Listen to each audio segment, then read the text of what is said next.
Boa noite, irmãos. Estamos iniciando mais um culto no lar. Hoje, 1 de maio de 2020. Convido a todos a abrir suas Bíblias em 2 Coríntios, capítulo 4, verso de 7 a 11. 2 Coríntios 4, de 7 a 11, diz o verso 7: Temos, porém, este tesouro em vaso de barro, para que a excelência do poder seja de Deus e não de nós.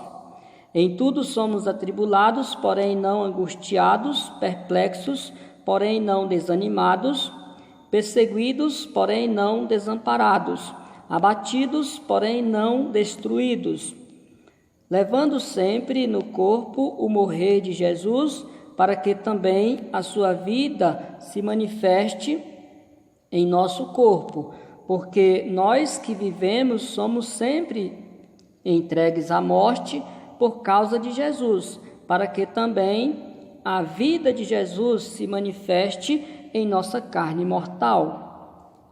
Oremos. Nosso Deus eterno Pai, te agradecemos pela tua palavra lida e pedimos que a mesma ela encontre lugar em nossos corações, que possamos estar atentos aos teus ensinamentos e sair, ó Pai, para viver lá fora o que o Senhor está nos ensinando. Peço assim que o Senhor nos guie, em nome de Jesus. Amém, Senhor. Vamos falar hoje sobre a estabilidade do cristão. E o apóstolo Paulo mostra nesse trecho que a estabilidade do cristão, ela vem de Deus. Todos nós, cristãos ou renascidos, somos comparados a um vaso de barro, que é uma peça frágil, e nós podemos observar isso no caminhar da nossa vida cristã, que vez após vezes nós experimentamos tristezas, aflições, inquietações, fraqueza, medo, e nesses momentos é que nós descobrimos que somos frágeis. Mas precisamos lembrar que nós não somos livres dos problemas, das dificuldades, mas o Senhor, Ele prometeu estar conosco em cada situação da nossa vida.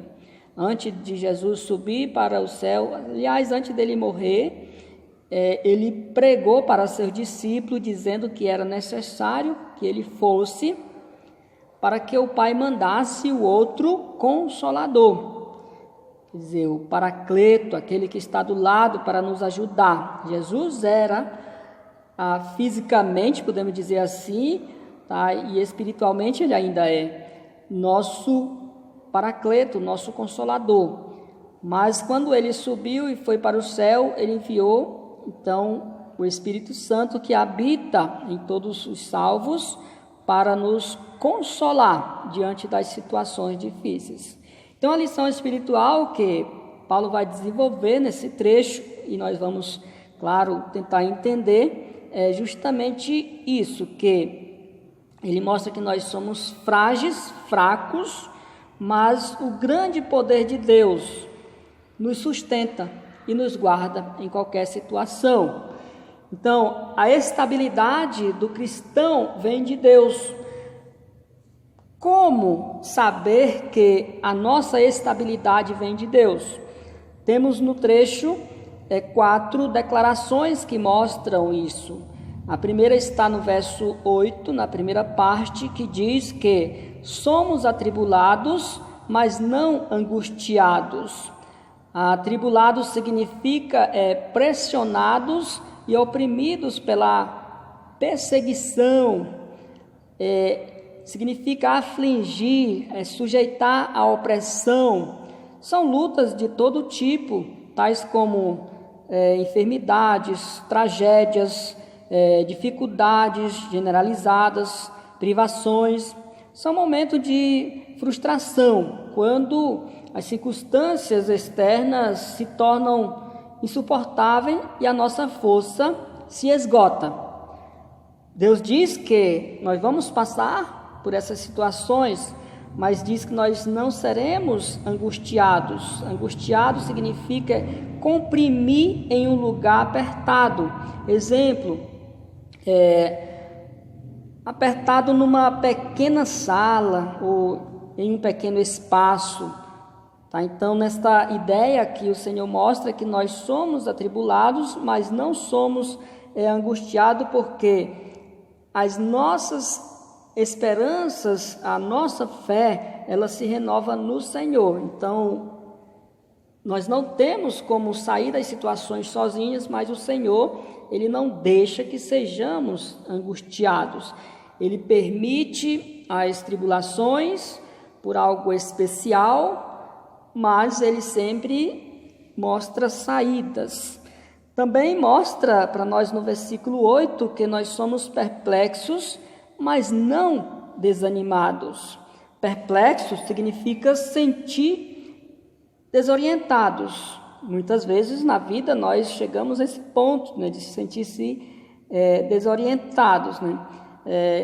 Significa estar em dúvida, se refere a alguém que está arruinado na sua vida, tá? Alguém que realmente está vendo tudo chegar ao fim.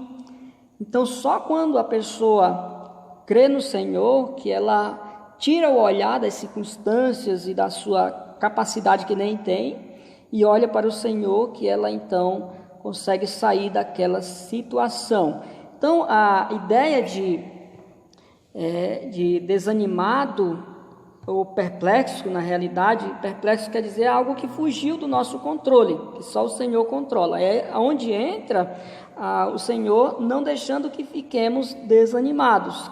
Ele diz que somos perplexos, mas não desanimados, né? Então, aí está bem claro para nós, né, que o Senhor, Ele realmente nos dá força para que a gente consiga vencer as situações difíceis. Então, estar desanimado é estar em um profundo desespero, a pessoa que perde a esperança. E quando isso acontece, geralmente a pessoa manifesta o desejo de largar tudo. Mas o que nós observamos é que o verdadeiro cristão, ele mesmo em alguns momentos, ele ficando desanimado, mas ele até pode pensar em largar tudo, mas ele logo olha para Jesus, que é a sua única fonte de esperança. E aí ele então levanta e prossegue a caminhada. Então nós somos perplexos, mas não desanimados. Mas também mostra no trecho para nós, no versículo 9, tá, que nós somos perseguidos, mas não desamparados. Então a palavra aí perseguido significa excluído, expulso, caçado, ser atormentado ou sofrer violência por causa de algo. Então nós somos chamados pelo mundo muitas das vezes de fanáticos, ignorantes, ralé, bitolados. Somos discriminados muitas vezes por parentes, amigos, vizinhos. Às vezes pessoas são até despedidas do seu emprego por causa do desprezo, só porque ela é um cristão. Então o cristão verdadeiro passa por essas situações. O cristão não verdadeiro, falso, não passa por nenhuma dessas situações. O apóstolo Paulo disse para Timóteo, em 2 Timóteo 3,12, todos que querem viver piedosamente em Cristo Jesus padecerão perseguições, então sofrerão perseguições. Então Jesus diz que, bem clara a sua palavra, que nós somos perseguidos, mas não desamparados. Então desamparados significa, ou não desamparados significa não esquecidos, não abandonados, não deixados para trás. Então nós nunca estamos sozinhos. Lembrando outra vez que o Espírito Santo, o Consolador, ele está sempre conosco. Isso lá em João 14,16, Jesus falou sobre isso, que o Paracleto estaria do lado para nos ajudar em tudo.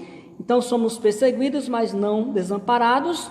E a quarta declaração é que nós somos abatidos, mas não destruídos. Então a palavra abatido significa lançado abaixo, derrubar violentamente, lançado por terra ou derrubado mesmo sobre a terra. Então, às vezes, os problemas tentam nos derrubar e dominar-nos, muitas vezes. Em cada dia da nossa vida temos problemas diferentes, mas nós observamos que o poder de Deus, que habita em nossos corações, nos dá vitória sobre as lutas, sobre as batalhas, sobre as guerras que enfrentamos.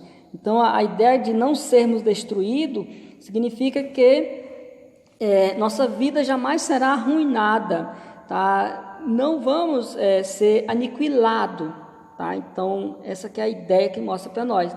Então, às vezes, somos jogados no chão pelos problemas, tá? Mas levantamos confiando no Senhor, pela fé que temos no Senhor, levantamos e prosseguimos.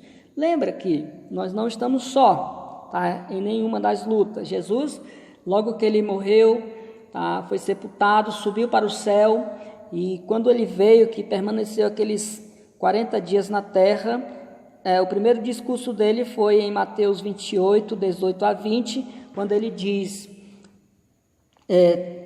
foi-me dado todo o poder no céu e na terra, portanto, ide fazer discípulos de todas as nações, batizando-os em nome do Pai, do Filho e do Espírito Santo, ensinando-os a guardar todas as coisas que vos tenho ordenado, e eis que estou convosco até a consumação do século.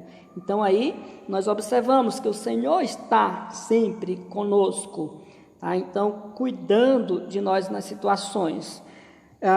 O apóstolo Paulo termina o capítulo aqui nos versos 16 a 18, e eu vou terminar como ele fez, lendo para você.